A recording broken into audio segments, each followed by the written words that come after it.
Calling all beings. Calling all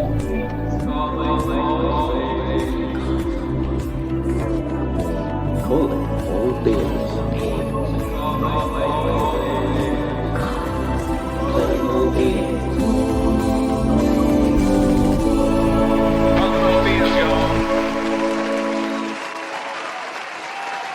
Hey! Welcome Hello. back! Hi. Hello, Boston Bea. For those that don't know, that's our code for each other. Welcome back to Calling All Beings. Good to have you on this Wednesday. Hi, chat. How are you? Hi, Kat. April Fools, everybody. That's it. It's over. No, I'm just kidding. DJ, why don't you go ahead and give us that disclaimer, hon? Oh, who, me? No, DJ was supposed to show us a disclaimer at the beginning. You can pose it now. Yeah. So DJ is going to get docked probably about a week's pay for this. Yes. So please, these are not professional financial advisors. So the disclaimer is that past performance is not a guarantee of future results. So basically, they're going to advise you on techniques that they have used to save and be able to acquire wealth.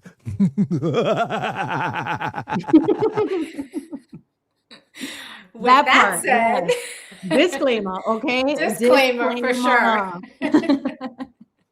We're not financial advisors, but we have real life experiences, which, and I have been in the financial industry for close to 30 years now. So, you learn some tips and tricks along the way.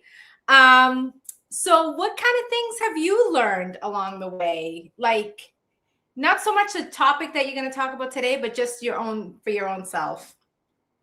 Well, I think after I started working for myself, you start to realize how expensive things are and that you can't really be so loose with your money like you'd like to be. So you have to understand budgeting on a whole nother level. And again, too, just disclaimer again, I am not a financial consultant. I am just Chimi Speaks, and I am here to speak a little bit with my beautiful Bea, period. But yeah, like I think that you kind of get into a position where you start to view money a little bit differently when you're working for yourself, when you're trying to invest in yourself as well.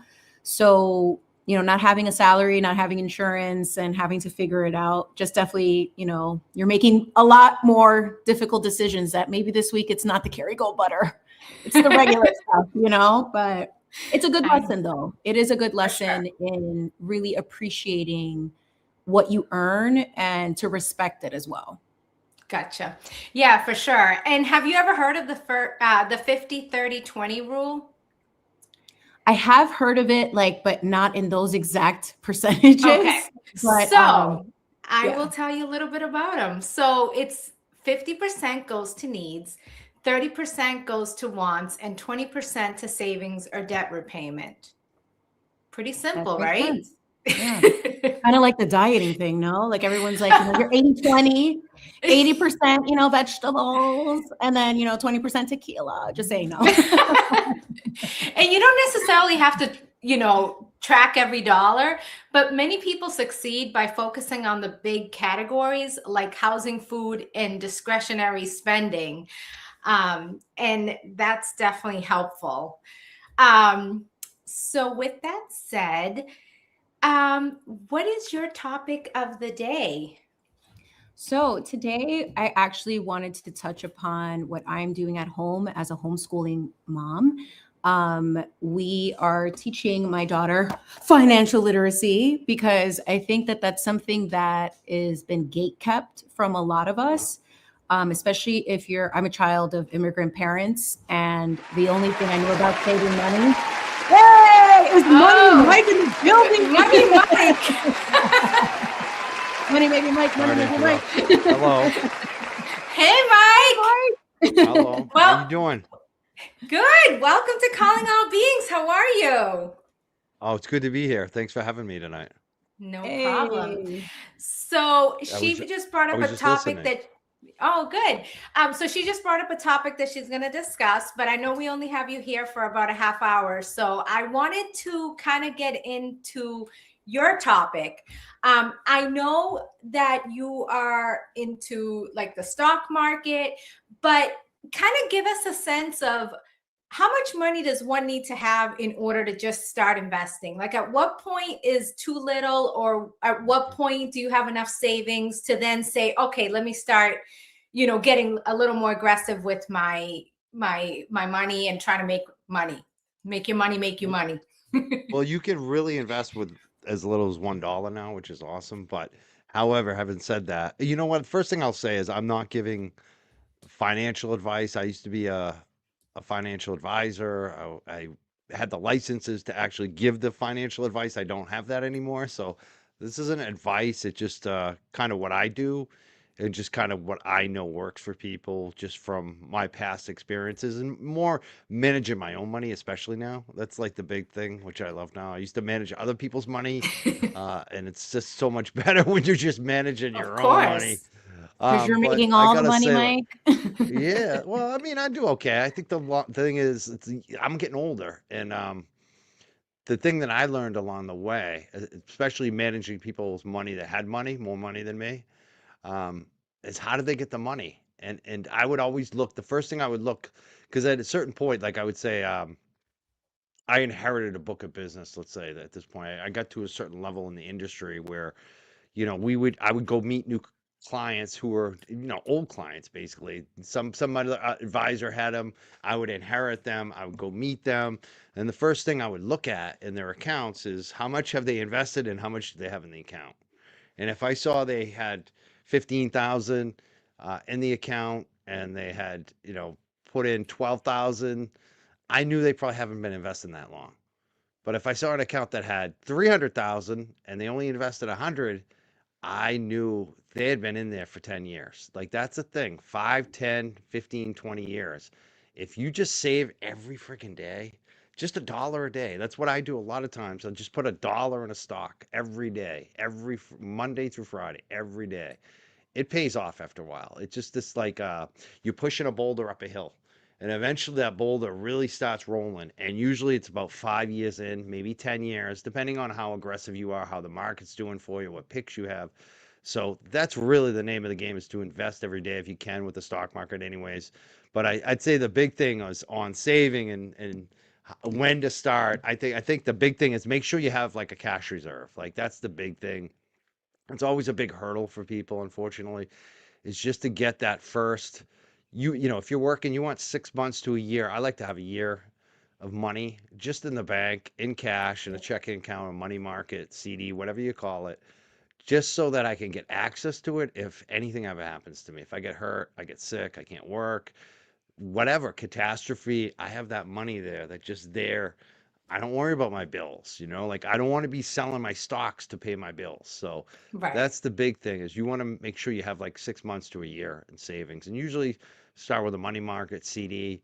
And I think right now, like especially, you want to diversify as much as possible, even your checking accounts and your savings, your money markets. I have so many goddamn accounts. That's why I'm freaking out right now. That's why I only say I live half out, because I have tax season. For me, like my Right. tax season, because I have like 3 different jobs basically, plus like all these different income streams from all the different, Substack, YouTube, Facebook, Twitter. I could go on and on. It's just like Venmo, like there's so many revenue streams I have that come in, so it's a lot. And then the expenses and all that. So, and then to keep up with your stocks, you got to report that. I mean, there's so much reporting to do right now Yeah. for me. So I'm kind of freaked Well, out on that, you're honestly. running out of time. You got about 14 days. Yeah, it's like Literally. it usually takes me about 2 weeks to really get everything together. So like that's where I'm at. I'm like I gotta Yeah. get on them again. But Yeah. like the big thing is I think right now, like I said, diversify. You want to spread your money around. I have geez, how many? I have a lot of different brokerage accounts. I have an old Fidelity account probably with nothing in it. That's where I started my investing. That's where I started as a financial advisor back at Fidelity. So I have an old Fidelity account, probably nothing in there. But then I have my public account, I have a Robinhood account, I have another brokerage account, I have my money market account, I have 2 checking accounts. You see what I mean? So I like try to Yeah. spread it around. I think that's one thing people should do, because you never know right now, especially right now with what's going on. with the interest rates, and they're going to raise interest rates, or they're going to low. I mean, the war, the debt, the oil, the inflation. It just there's a lot to be concerned about right now, and that's a tough thing to come on and talk about investing, because for the longest time it was easy. I did a show. What was it? 14 months ago, back in January of 2025. And it was such a good time to invest for people. That's why I did a show on stock picks. And I think all my stock picks, basically, I told people to invest were pretty safe, considering stocks are always risky. But I picked, basically the large cap growth stocks that have crushed it for me for a long time. The ones I just buy, like I said, every day: Nvidia, Microsoft, AMD, Google, Facebook, Meta. Like that's the stuff that I made a lot of money on that stuff. I bought heavily when it crashed in COVID, and I just kept buying. Every day I'm buying it. So my cost average is low, but just more recently I mean, these are stocks like Nvidia, AMD, MU, Micron. I said I would never sell them. I'm like, I'm never going to sell these. I'm not going to sell these until I really retire. Like these are I'm going to hold these forever. In the last month, I started selling them. I sold a lot of it. I didn't sell it all, but I sold like even more than I'm even nervous how much I sold, honestly, because like I just at this point I feel like a lot of people in the same boat with me. If you've been investing for 10, 15, 20 years, you've accumulated, especially if you're just doing it on your own, like I do it, and just buying the individual stocks. Right. But even if you have a 401k, a Right. lot of us have these gains from these large cap growth stocks. If Yes. your mutual fund or your 401k fund, if it has all those same stocks I'm talking about, you made a killing on them. And I thought they were going to go up forever, but with this oil situation, we don't know. Like this is like uncharted territory. This is something I've never seen before, where we lost 20% of the oil supply.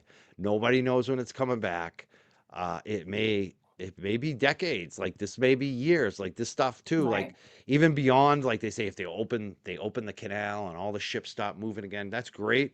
But they've also lost all the production.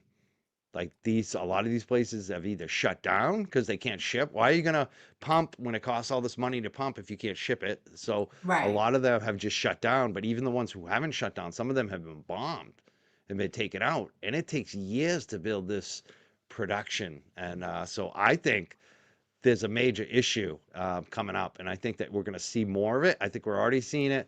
But I think beginning of May, is when we'll see. Like we'll see how high is oil actually going to go, because that's when America's basically going to run out of oil, basically. And it's not Right. like we're actually in a better position, the U.S., than any other country, probably any other Western country, because we do produce a lot of oil, thank God.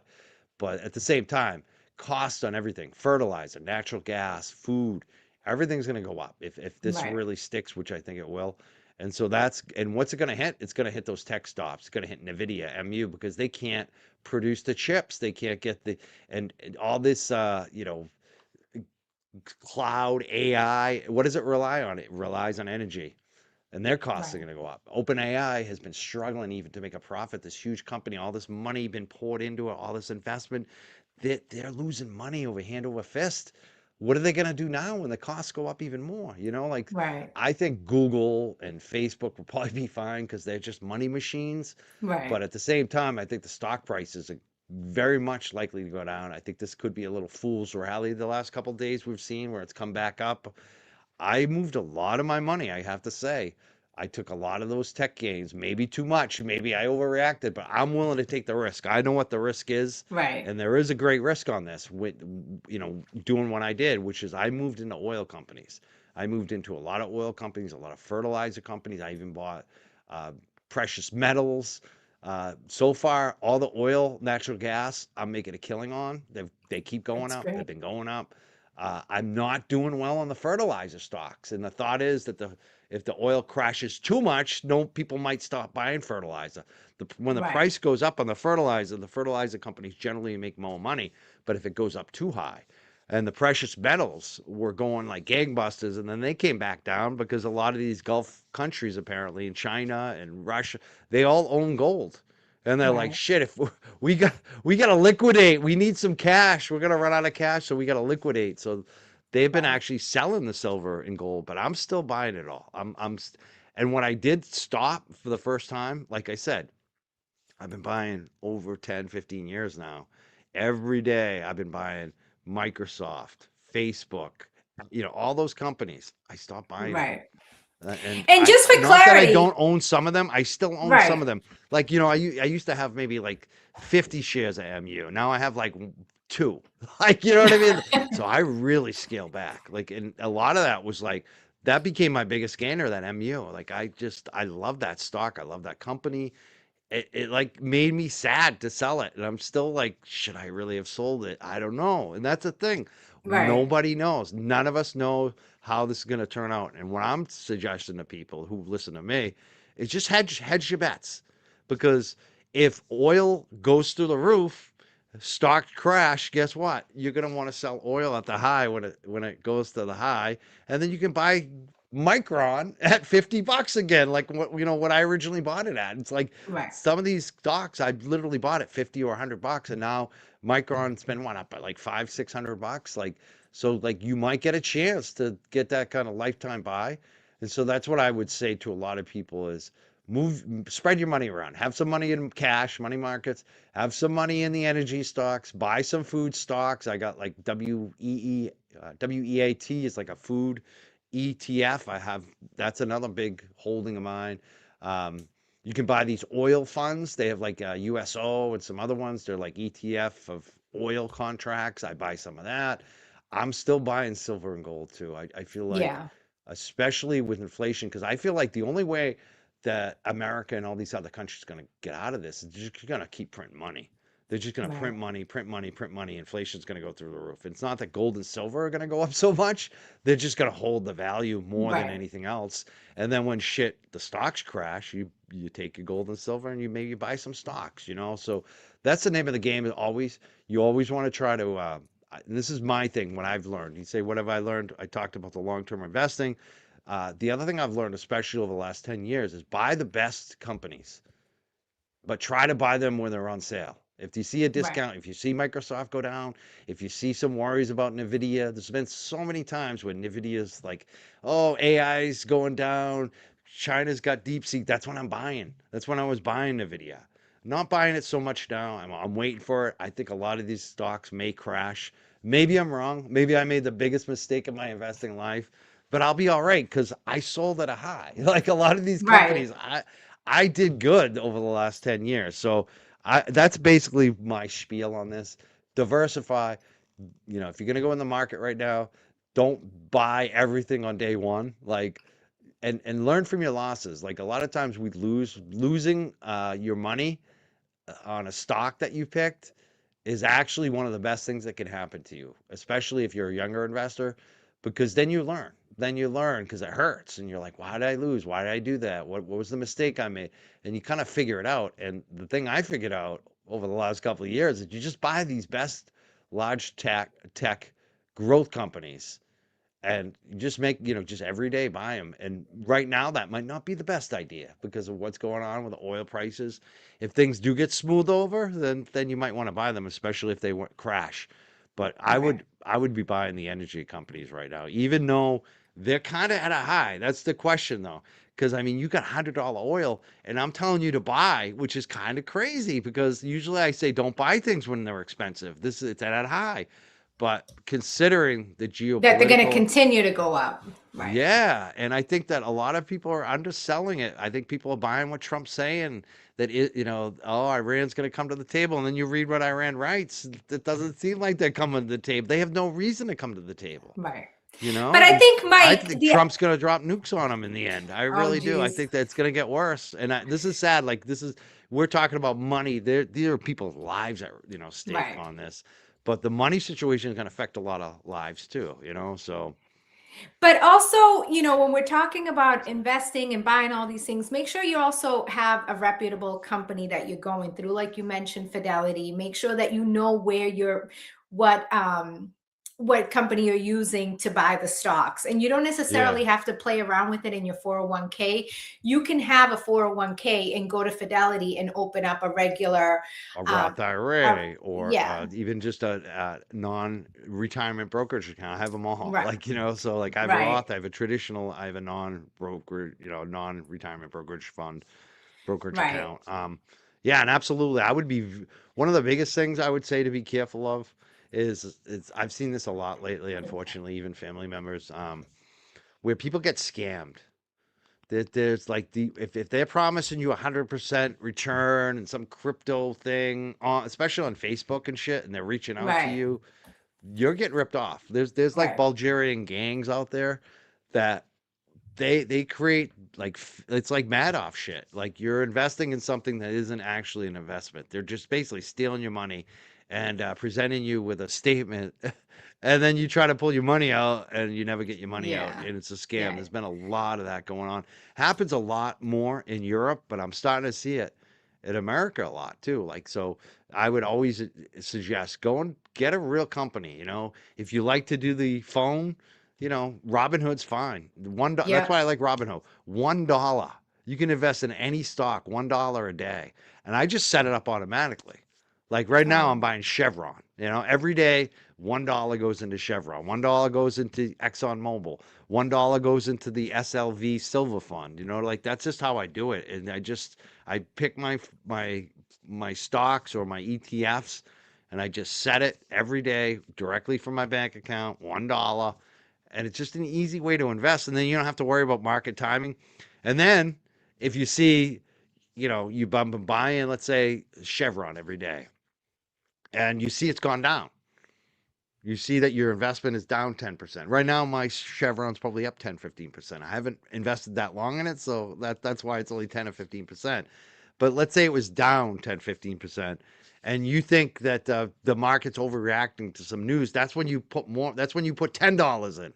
That's when you're still doing your $1 a day, but then you just throw a little more money that day, and that's how you just pour Keep building. gasoline on your Yeah. investments, and you'll figure it out. You'll see how much you're up, how much you're down, and like Fidelity is another easy way. Schwab is another one.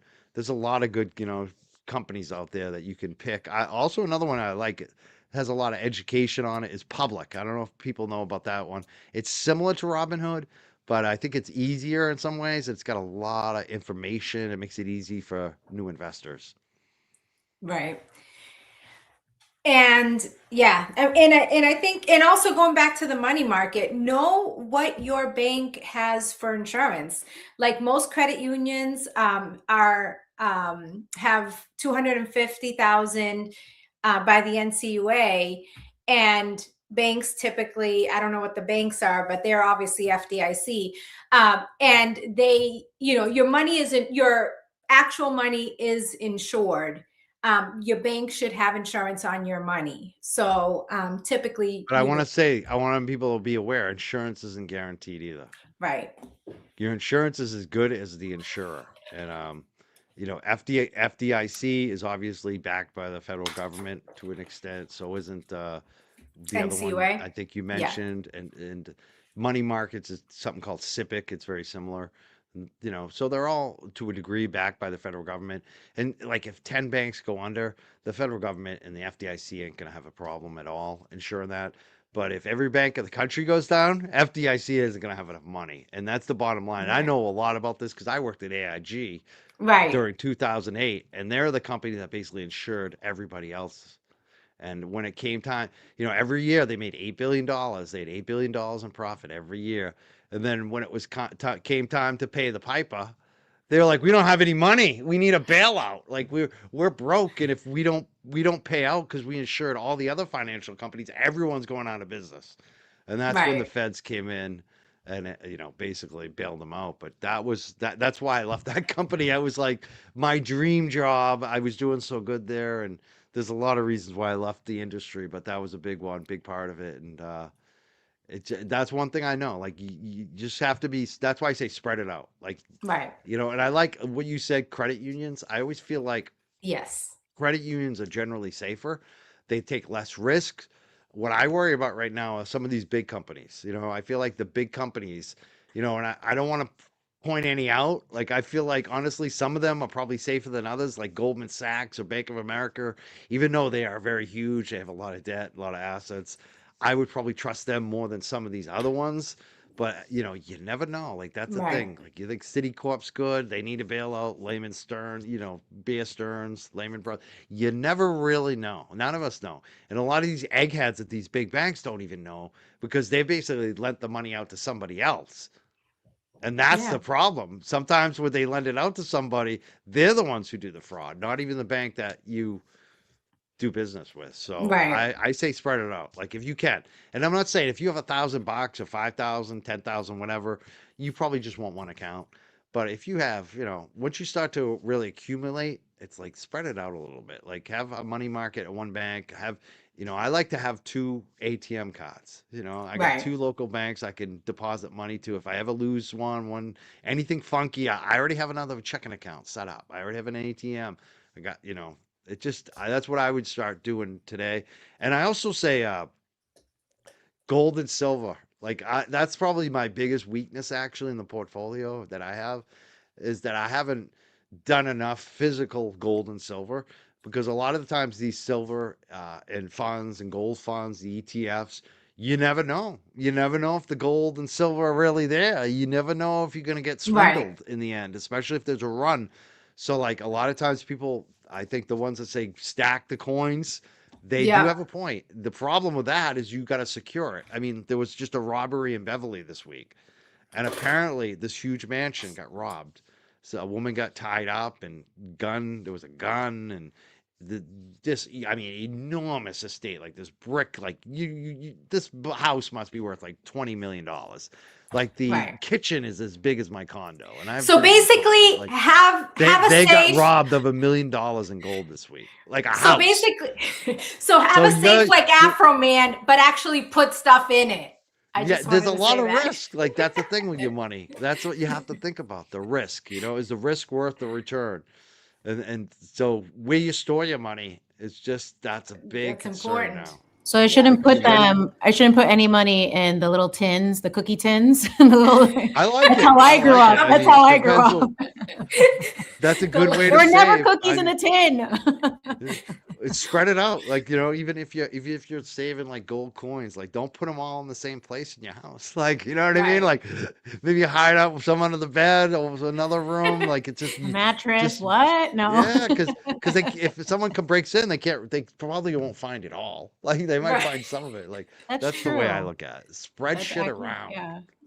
Maybe leave some at your brother's house if you trust your brother or whatever. So That's true. awesome. They're not I in the know. plants. What are you talking about? Just kidding. No, and those butter tubs Bury 'em in don't the really have yard. butter in them. Yeah. I know. Like, you have no idea. Like, I think every child that comes from like an immigrant family, like those little like blue tins with the Danish cookies were like Yes. the most like prized possession, right? And then you open it, and it's a sewing kit, there's buttons, or there's cash. You're like, Oh there my are no God. cookies. There are no cookies. That's You guys. funniest because I remember my grandfather giving us. It's probably at my mother's house. He gave us all these coins, like amazing coins back in the day, and one of those tins, just like you said, like the Danish cookie tins, the metal tins. It's like, I, I always say save any way you can. Like, Absolutely. if it's changed, if it just make it a pattern. Like, try to find a way to save. If you're not making enough money, try to find a side hustle. And Right. honestly, I have 3 different income streams basically. Like, and the one that I've made the most money on the last 2 years, I didn't expect to make the most money on it. Right. Like, it was just like kind of, give yourself an opportunity. You never know what might happen, So And also look at your subscriptions. We were always complaining about the cable bill, but now you have 5 different subscriptions at, $15 each. You might as well just have kept your cable because you still got to pay for your internet. Yeah, that's the funniest stuff of all. And the insurance, like, do you need, like, that's me as a small business owner. Like, that's when I was talking about my taxes. I also have lawyer fees. I have subscription. I'm definitely writing off the YouTube subscription Oh, yeah. fees and the X, like those ones that you pay for a Yeah. badge and X, like things like that. Definitely putting those in my taxes. And then there's insurance. Like I pay insurance for multiple businesses actually. And one of them, I'm like, I don't think this insurance ever going to work for me because it's liability insurance for my writing, and I really don't write anymore. It's for a website, and I'm like, it's funny. It's like it's liability if I get sued, and it's like, yeah, well, I got sued, but it wouldn't cover my live. Like I couldn't find anyone to insure on defamation for these live shows. Like they're just like Right. almost impossible to find that. For a solo entrepreneur, maybe if you're a bigger network, you can find it. Right. So like, some of the insurance policies too, sometimes maybe look at those and say, do I really need this? Does it really, you know, Right. that's what I'm considering. Should I cancel one of my insurance policies? But then I Yeah. might want to write something and then I won't have it's just funny. Right. You never Yeah. know what the future Mike, brings. you're such a Like, Taurus like me. The decision what fatigue is why? real. How did you know I was a Taurus? I knew you've been a Taurus. I know you're a Taurus. You've said it before. I'm a I Taurus have. too. Wait, when's your birthday though? Well, I'm not gonna say. I don't. I Okay, give out fine. too much information. Oh. People, April or I May? got April or doxxed May? last night. That was enough. I don't need to give them more info. April or May? Can you give me that? April or May? April. I'll say April. All right. Okay, that's All fine. right. I'm a May End of April, Taurus. towards so- the end. Yeah. All right, there we So, go. well, Okay. how we similar Taurus wise? Why did you say that though? Like what? Because like we love lots of options and then making a decision to like get rid of something. We're like, but what if we need it later? Like that's just kind of like how we are. That's my Irish side too. Like my girlfriend always says, like I'm always like worried like we're gonna have a potato famine or some shit. That's why I always go shop. My freaking fridge is always stacked. I'm always like Exactly. I feel good when the house is full of food. Like Listen, Mike, I can that's relate. my vice, okay? buying food. Market Yes, basket. me too. Don't take this Mine- part of the advice from us, okay? Because I probably buy way too much crap that I don't need. But to be fair, I make all of our meals at home. So There you go. That's the way I look at it. I make bread, I make everything from scratch. So to me, it's worth it. And it's like if I want to like, make katsu today, then we're gonna have katsu. And then if we want sourdough bread tomorrow, then I'll make it. Like that makes sense to me than to go buy all of these things individually or to go to a restaurant all the time. Like not for Right. nothing. Like homemade is best. That's just me. Yes. Nobody It is the best. Like It is. But I will say, So I am also like a big time. Like I don't discriminate. I spend a lot of money at restaurants, especially takeout. Like I'm a big takeout guy, and especially like that the makes sense. like the kind of like the local restaurants that aren't like the Yeah. highest end but they're really good. I love those Mhm. places. Like I'm all like whether it's a sub shop or a roast beef place or even like a sit down dining room. I mean sometimes those can be a mid-sized price, but like I would love to go to Capitol Grill every night. I love those Right. places too, the higher end. But you don't know steakhouses what they're and- putting in your food, and But yeah, there's that. But they- and half their there's stuff also the isn't cost. fresh. There's the Yeah, cost. and- Right. yeah. And I never under tip. Like I'm a big tipper. Like Yeah.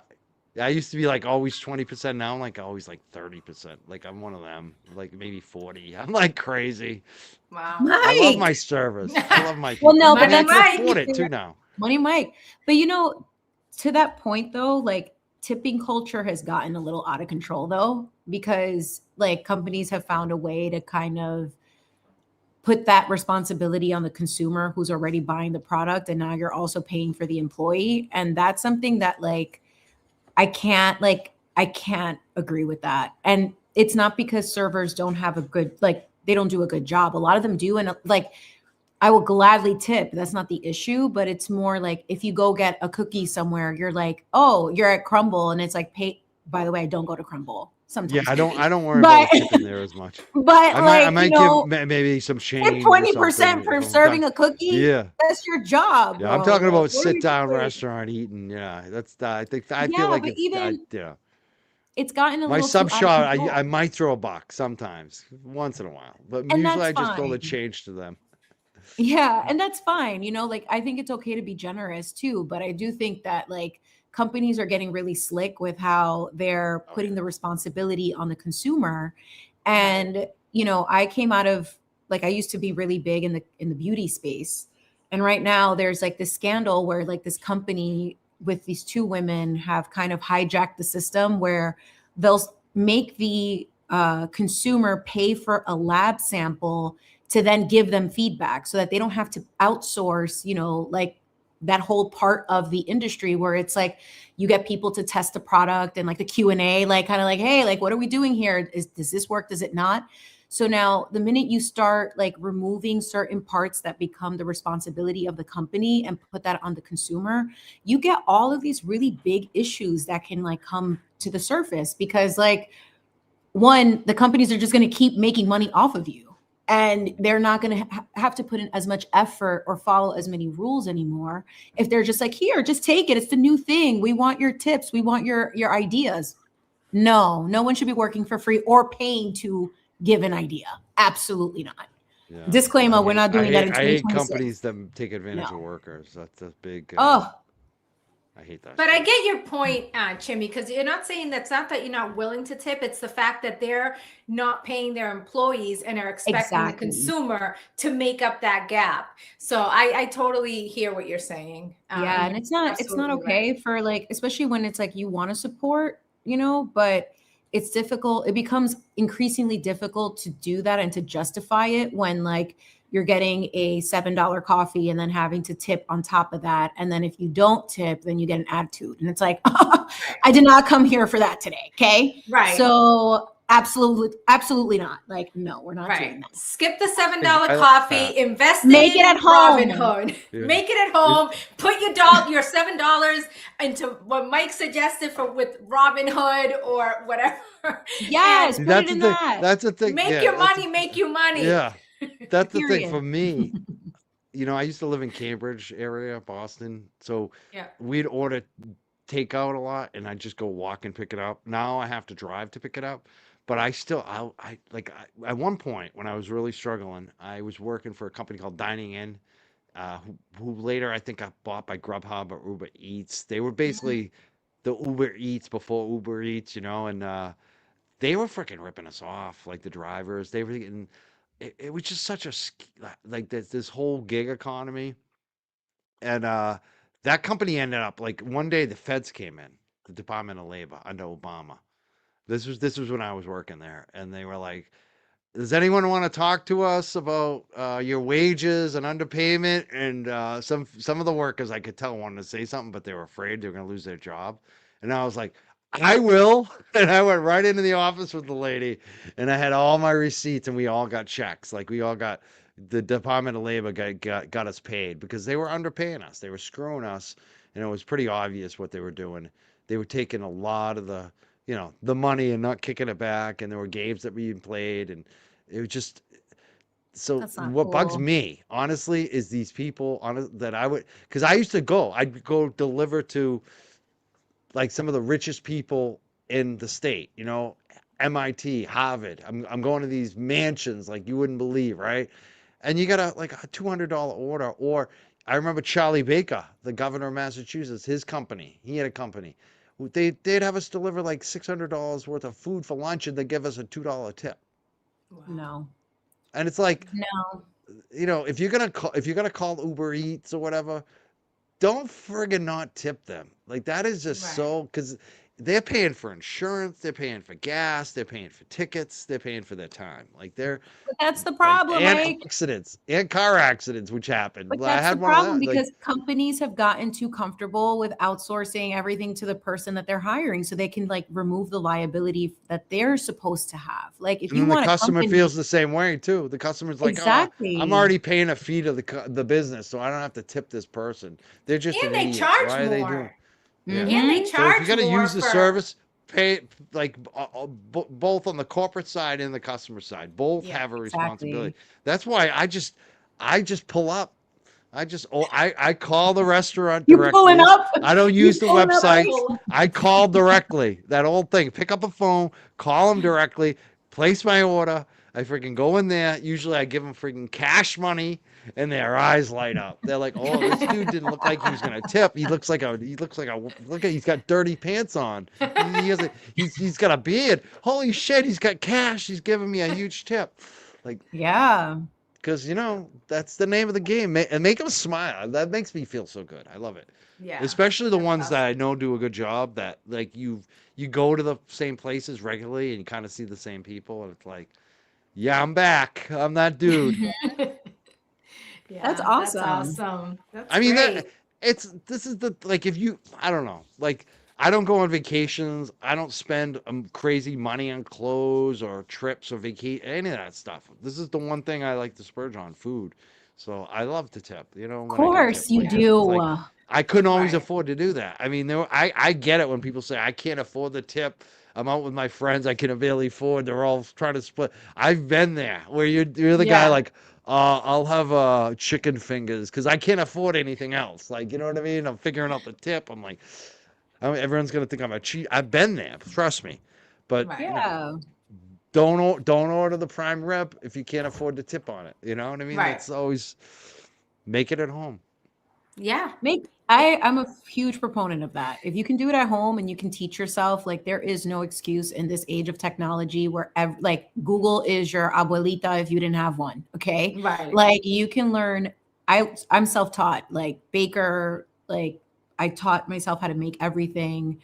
And then it's just all putting it into practice and finding the time, or rather making the time to That's do it the if tough you're able part. to. The time. For Yeah. me. And you I know had what you're steak putting today. into it. So Yes. I had steak and green beans. Easiest meal to make. Love it. I got the best. I get the best steaks at Market Basket. The Oh, what yeah. do they A call market it? basket. I don't even have that over here. Oh, we love Market Basket. $20. You get the best steaks. You can. Oh my god. I eat them with a butter knife. I cut them with a butter knife. Oh, Oh, wow. excuse Wow. me. What cut is that? I need to get on that. I'll go all the way to. Delmonico. The Oh. the Delmonico, whatever they call it. Yeah. That's funny. That's So awesome. Mike, so here we are talking about financial stuff, and Chimi was just before you came on was about to tell us what she started to do. She's homeschooling her daughter, and look at this is fascinating. We have to tell you what she's working on and how this is helpful because you got to start them young. Like You can't do. if you start them young and you put them into the savings mindset, this is what they'll know instead of. So go ahead, take it over. I like Yeah, that. no, and I'll Let be them have quick. It's some. like No, Mike not is to be so. quick. Just tell us. Yeah. I mean, Mike really he served it. He's like, this is what you need to do, X, Y, and Z, and LMLP. Like I'm like, yes. Didn't even take Yes. notes, but so yeah, I am homeschooling my daughter, and it's been really cool to kind of sort of take her out of like the systems to kind of curate an education that will help her and also like amplify it by adding things that we like. So financial literacy is one of them, in addition to home ec, which kind of ties together with all of this. So I use these Evan Moore books. That's kind of what we use for her education. And they kind of break down for all of the kids a way to start understanding the value of money, how to spend it, what's the value of it, what it takes to earn it, etc. And I think it's important to start kids to teach them these skills now so that they can get to a point, unlike you and I, Mike, that can't make a decision if we want to let go of something. They'll feel comfortable making better decisions than we are, because I think a lot of like, or I can at least speak for myself, a lot of the decisions that are difficult for me are fear-based because I'm like the what ifs and the unknowns. So the way we're approaching financial literacy with our daughter is to kind of teach her a more abundant mindset that's tied to it. So I'm going to segue into my other show and tell. We got these on Amazon. So these are basically like her little piggy banks. So we have one for saving, we have one for spending, and we have one for sharing. So we allot a certain amount of money for her per month. I can hold these like this, which is kind of cool because they kind of work like this. So we'll allot a certain money for her every month, and she can decide how she wants to divvy that up. The share is a charity of her choice. So towards the end of the year, whatever she has in her share bin, we'll give to a charity. The spending, obviously, whatever she wants to spend, and saving, we end up giving her interest for whatever she has in her savings account. So that way she can start understanding that money is earned. Money does not grow on trees, because if it did, honey, I would have several. But it's also Some so people it that she does. can, yeah, we would all have a If they money have real tree. money. Yes. And Mike would have all of If them, honestly. He would have the if whole you forest. inherited $1 billion, then it grows on trees for you. It does. It's true. Literally. But also to The teach rest her of not us to have to have, struggle. yeah, and just to teach her too, like not to be afraid to share that money as well, because I think that the charity aspect gets lost because so many of us are tunnel vision, and most of us have to be, right? Like we don't have the, if we didn't have the upbringing with, you know, the proper education, or in my case, I had immigrant parents that would stash, you know, cash in the tins, right? Like they didn't have the flexibility to really teach us. There was always like this scarcity mindset around it. Yeah. So it always felt like, you know, ooh, is it okay to spend this? I don't want to do that. I don't want to impart that type of fear onto my daughter, and teach her that generosity and that abundance is important with money, because then it kind of gives her a little bit more flexibility. It gives her the confidence to feel good, kind of like you do, Mike. Like you give an extra tip It's to funny someone. because That's I amazing. come from that scarcity thing, and now I'm at the, like, I always remind myself, like, I can afford to buy the best shoes. What am I doing? Yeah. What am I can afford that coat. Are you kidding me? What? But Education is everything. there, I think there's positives on both ends, like the scarcity and the abundance, because abundance allows you to take more risk, obviously, and have more Hmm. confidence, which is really like what the world wants. It's like helps you in a lot of ways, but scarcity also is important too, because you kind of want to think about like the rainy day, like in the worst case scenario, you don't want to dwell on it, but you want to have kind of the backup plan. So I think it's good to, I always feel like it's good to have kind of both viewpoints in my mind. So maybe I still hold on to the scarcity thing, and especially knowing we don't know what the future is gonna entail, especially right now, That world part. economics and stuff. But I think that there's something good for both. And I think the most important thing is the savings, like just Yeah. to focus on savings. Like that's, I remember my Yeah. mom like getting me my first bank account. Like my mom did teach us. Even my grandparents with the coins and things, like they were always like, save your money, and you work a job, sub minimum wage, like, it wasn't much, but just we paid a lot of our own way. And I think that's one of the things in my family with, like, I look at all my relatives, you know, I don't know. So not all of them are like, rocket scientists, let's put it that way. I have like Right. some family that is kind of on that level, but then a lot of the others, they're like real blue collar, kind of like, they don't talk much more than the Patriots and, what's going on in the weather. Like that's it. Like they're Right. kind of dull people. But what they all have in common is they work and they save. Like we have a Right. work ethic, and it was always something that we always focused on, you know? And also too, when it comes to money, making sure, you can go out and get a credit card and you have a nice limit, but that limit isn't your money. Like, just remember, like, it's not your money. And the bank Mhm. at any time, which they do, can take away that credit. So if you're buying things on your credit card, if you're doing it for the points and you have the money to pay it at the end of the month, the end of the week, the end of the 2 weeks, fine. But when you're using your credit cards to live off of, and you kind of get into this pattern where that's not, before you go and, you know, um, start buying stocks, make sure that you're paying off your high interest credit cards. Yeah. Attack it. Like, there's a snowball method, which is you pay the smallest debt first, make a minimum payments on the others, and it builds the momentum and the motivation. So getting out of debt is also really important, That's huge. because I we mean, that's always the thing. live, yep, Yeah. with, Yeah, I always say do a net worth calculation too, because that will tell you how you're doing ultimately. Hmm. Take your assets, take your debts, and see what that number is. Like, is it positive or negative? And when you're younger, I've been there. I remember having lots of credit card balances and barely being able to pay that Yeah. that just minimum monthly payment for years, and going, I'm never going to pay this shit off. What the hell am I doing? And Right. eventually I paid off all my friggin' debt. And it's like Yeah. once you get there, it's an amazing feeling. Like when you It have is no the credit best card and you feeling. can pay it every month. Like Right. I use the points and I pay it off every month. Sometimes Yep. I'll forget and I'll still have like $200 or whatever. It's nothing. But like I just make the payment. My credit has never been better. I love it. But I'd say like when you're younger, you can afford to kind of, because you're really kind of invested in your future, hopefully with that money. Maybe you're trying to get into a career and you're only getting the part-time work in the beginning, or you're not being paid what you will be in a couple of years, or you're still in school, you're going to college, you're still paying off. There's reasons why young people have debt, especially the cost of living today. And I I totally mean, understand it. school. I was there and it's way more expensive today.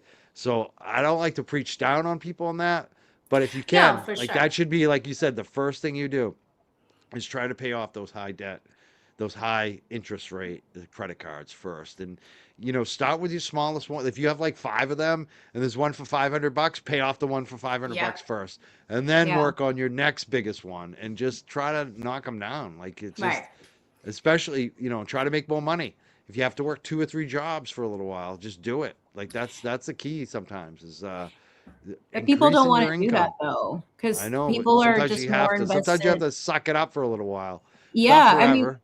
look, I did that when I was working my corporate job. I wanted to do the cake thing and figure out where that was going to take me. And a lot of people didn't understand why I was like, I'm working my 2 jobs because I want to invest in myself. And before you came on earlier, that's when you really understand like, oh shit, like if I don't keep this job, like I'm on my own, and cakes are not really sustainable to some degree.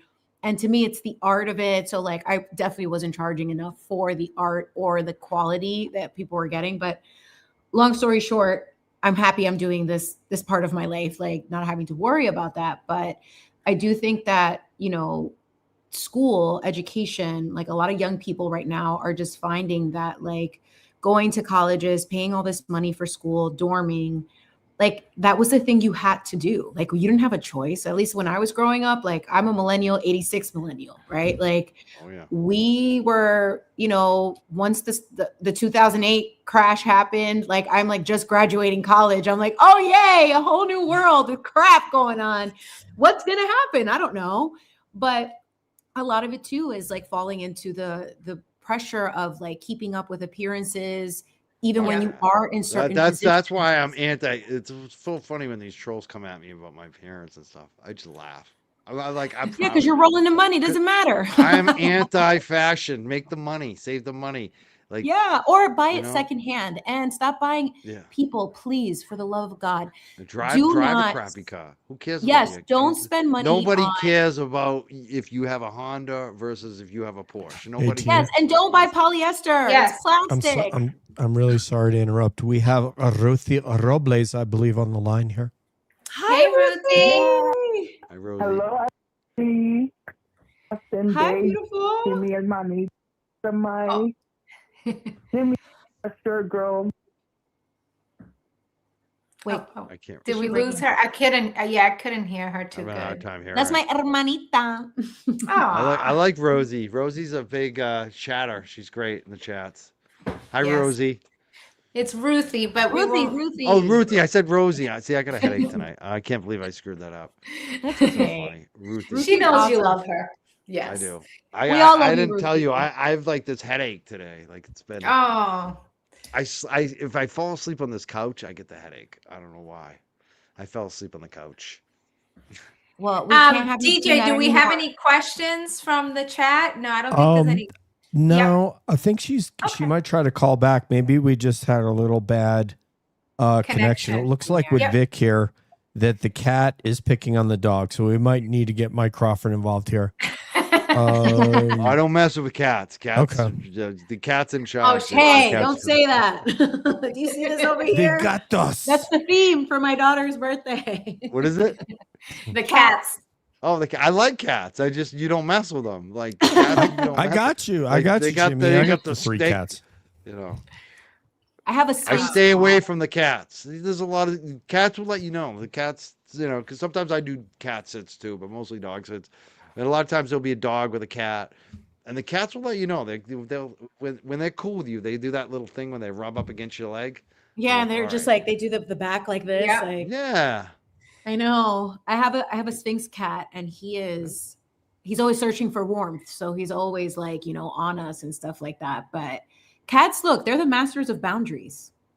I mean, I love dogs. I'm a dog girl, like born and raised with only dogs. This was the cat I currently have is my first one, but I love they're them so both. I different. like that. Yeah, I They love are them both, different. but like definitely cats are definitely like boundaries are important. Like don't touch me unless I Yeah. ask you. Right. Like okay, excuse me. I know my son's cat. It's like I'll be, after an hour and a half drive, I'll be running to go get in the house and go to the bathroom. And then when I'm sitting there, can't move. That's when the cat comes up to me, Yeah. rubs itself all over me. I'm like, Oh, sure, yeah. because if I try to say hi to you, you're gonna go running. But the minute I can't Or they move, may go. Yeah, they're It's like funny too because we meet a lot of times. We have dog customers, dog walk customers. We meet the families and the dogs. Like this Saturday, I'm going to a house I haven't been to in a while. I've had this customer before, but she's got a new dog. So like I'm gonna be taking care of the dog, so I have to go meet her new dog. And when we do that, when we go in the house, one of the things that we always do is we never pet we never pet the dog. yeah. Do we have someone on the line? I I don't know what's going think on. we Yes. have Ruthie Robles Hi, back on the line. We always let the dog come to us first. That's always Yes. Everyone. and a lot of times we even turn our back on the dog just to let him sniff us and let us know like we're not Yeah. afraid of you, but we're not Right. like, invading your territory. It's funny. Then a dog will always act funny the first time they meet you, but then when the owner's out there, they're totally chill. Yeah. It's because they're guarding their owners from a new stranger, Yes. I've never had that problem. I feel like they always like give me their belly. They're always like, please. I'm like, hi, be What, my dogs? friend. A lot of Yes. times, the thing, dogs are less boundary based, but they still sometimes it's like if you really want like mastership over a dog, you kind of almost ignore them first, because Yeah. then they'll be all into you. Then they're like, Look wow, at Mike this one's playing so hard, confident. hard to get with the canines. Let me Well, get. it's true. I he's learned playing that from hard my to dog get. trainer. Let me get this Ruthie dude Robles. could pick up our dog and trim our dog that we couldn't do. Wow. This dude, and he'd just walk in, and I'm like, well, how do you do that? He's like, I ignore them. Like, watch how I ignored Charlie for the first half hour when I came here, and that's what he did. That He reverse ignored him. psychology is real. Look at that, guys. Well, and the dogs know you're secure because most people reach down like, oh, let me pet the dog, and they're like, they're gonna sniff you. Let them sniff you and let them check you out on their terms, and then they Right. like you. Let So what- Ruthie get in here real Yes. quick. Hi, Ruthie. Ruthie. You hear me now? Yes. Yes. Yeah. Hello. Hello. You're still breaking up, so we're getting every other word. Yeah. I don't know if you have a press to talk Man. feature. Are you in like NORAD right now? Raining. Oh, okay. Oh, it's raining. Well, now I can hear you. it's raining. I can hear you. I Yeah. probably have really. Do you have a question or a comment? Emotional outburst? Ruthie. We welcome emotional outbursts over here. It's okay, hermanita. Just let loose. Yeah, she got cut. She got cut off Oh, again. okay. No. So we got 2 I minutes have an remaining. emotional outburst. I'm just kidding. We got about 2 minutes remaining because DJ got to go do some homework. Okay, That's great. fine. Fine, We'll wrap it up. I know it's not every day you get Chimi and money making Mike on the show. Damn it! What a pair. What I a know. panel. I know. I know, because I Legendary. feel like we could talk about this forever, and this is why we'll come back and let's do another financial episode. Every month we'll cover different topics. Like we got into stocks today, we got into a little bit of savings. Let's start them young, and then a little credit card talk. So yeah, well, we can do this again if you guys will come back, and I believe people aren't mad at us about my stock picks. Right. Well, you can only say what you've been doing, and everybody but definitely just know what's out there. You don't Mhm. just have to invest with your 401k. You can invest in you know, have your money, your money making you money. So for sure. So Money final making it, thoughts.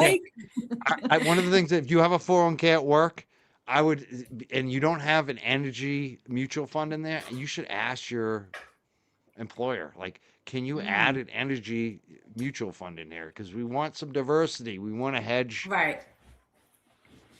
So Right. that's one. Because yeah, a lot of the 401ks, they go by the year that you're thinking of retiring. So they Right. kind of do the adjustments for you. But yeah, you can certainly pick which stocks your or 401k is funds. A invested. lot of times Yeah. they have funds. A lot of times they'll have different Yeah. funds, like large Yeah. cap growth, international, and I would just like, if I were managing, because that's what I used to do. I used to work with these like HR heads, and we picked the different funds for the 401ks and the 403bs especially. Yeah. And that's what I would, if I was in an HR position, to have some say over what funds, or a company owner, small company owner, for my employees, I would be adding some energy funds, maybe some precious metals.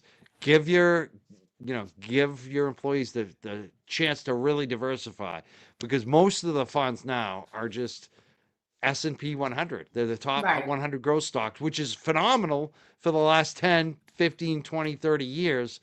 But this may be the time when they're not so good. So Right. I think it's good to hedge your bets, have a little bit of money in those other places, so that if one Yes. goes down and one goes up, you can sell one and buy the other, like Right. that's the name of the game. Yeah. Sell high, buy low. Yeah. With Right. that said, Period. thank you both. So with that said, thank you so much. Thank you, chat. Thank And we you. hope to see you soon, and hope you guys will come back and hang out with me. Yes, such a pleasure. Thank you so much, Yes. Mike. Money Thank Mike. All you. right. Everyone listen to Money Mike. Thank you. Have a great night. All right. Thank Yeah, you. too. Bye, everyone. Bye, guys.